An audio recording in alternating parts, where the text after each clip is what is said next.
सत श्री अकाल जी, welcome back to wellbeing by PBN। Myself psychologist Baljeet Kaur. जिदा मैं हर एपीसोड के कहती हाँ कि चैलेंजिज बहुत थोड़े हैगे हैं, बट क्योंकि असी उन्होंने रिस्पोंड किद्दां करना वो नहीं सीख पाते, तो वो सालों दर साल चलते हैं चैलेंजिज, और कई बारी तो इन्ना भयानक रूप ले लेंगे कि जिहड़ा असी शायद कभी सोचा भी नहीं हुंदा। तो शालू मल्होत्रा जी ने और होर कई लेडीज़ ने साडे नाल शेयर किया the financial challenges they face as home makers, कि वो खुद कुछ नहीं कमाते पर उन्होंने अपने हसबैंड तो पैसे लैन लई, बेसिक नीड्स लई बहुत चैलेंजिज फेस करने पैंदे।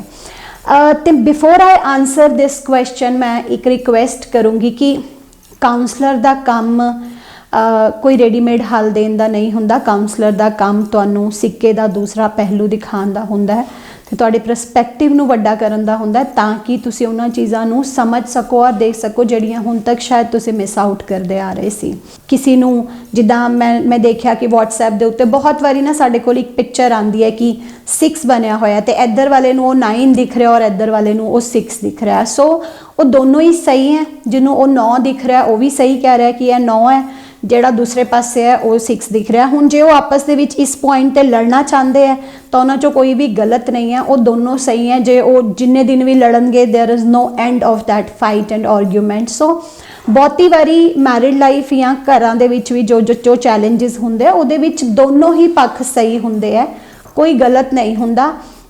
बट साडी प्रॉब्लम जो जेड़ा पहलू सानू दिख रहा हुंदा वो साडे लई इन्ना स्ट्रोंग हो जाता और इन्ना वड्डा हो जाता है कि असी ये रियलाइज़ ही नहीं कर पाते कि इसका दूसरा भी कोई पहलू हो सकता है, या अगर दूसरा बंदा भी सही हो सकता है, या मैं उहदे वल जाके देखा तो सही कि उन्होंने की दिख रहा है। सो जदों असी अपने परसपैक्टिव्स नू वड्डा करते हैं और असी देखना शुरू करते हैं कि what is on the other side of the coin, तो बहुत सारिया प्रॉब्लम्स के हल बड़े आराम नाल मिल जाते हैं। तो इस क्वेश्चन का आंसर करन लई भी कई बारी बड़े कन्फ्रंटिंग होंदे आंसर्स, इसलिए I am preparing you before I answer.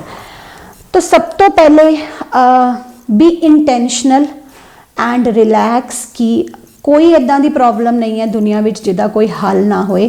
तो सब तो पहले आपां इस क्वेश्चन के आंसर च ना दूसरा पहलू देखने की कोशिश करांगे। तो उहदे विच सब तो पहले है कि कई बारी ना द बिग प्रॉब्लम मैं देखा है कि इदां दे केसिस दे विच जो बहुत छोटे छोटे गैप्स होंदे हैं, बट वो प्रॉब्लम बहुत वड्डी होंदी है। तो सब तो पहला गैप यह होंदा है कि असी कभी अपने घर का बजट ही नहीं बनाया हुंदा, सानू पता ही नहीं हुंदा कि एक्चुअली खर्चा कितना है। तो सब तो पहले I would request every house wife, every home maker कि अपने घर का एक बजट बनाओ।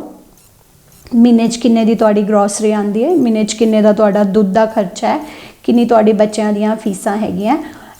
Put everything on paper, everything.